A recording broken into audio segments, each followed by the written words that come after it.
रात का वक़्त था, घने जंगल में सन्नाटा था। 10 साल का चिंटू अपनी बकरियों को चराते हुए गांव से दूर निकल गया।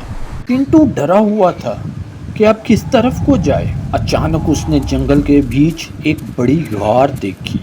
गार में से सुनहरी रोशनी निकल रही थी।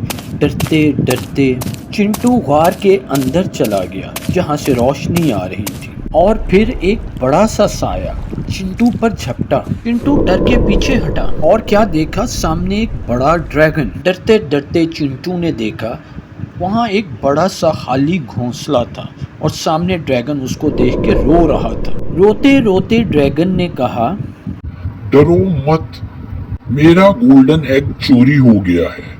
अगर वो गलत हाथों में चला गया तो मैं बर्बाद हो जाऊंगा।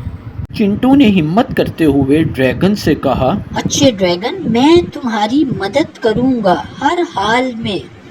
ड्रैगन का गोल्डन एग चोरी करने वाले चोर ने वो गोल्डन एग गांव के सरदार को बेच दिया। गोल्डन एग सरदार के पास आते ही ड्रैगन सरदार का गुलाम बन गया। सरदार ने तमाम गांव वालों को गोल्डन एग दिखाया। सरदार खुश था। ड्रैगन बोला, मेरे आका, मेरे लिए क्या हुक्म है? सरदार ने ड्रैगन को हुक्म दिया कि गांव को मिटा दो।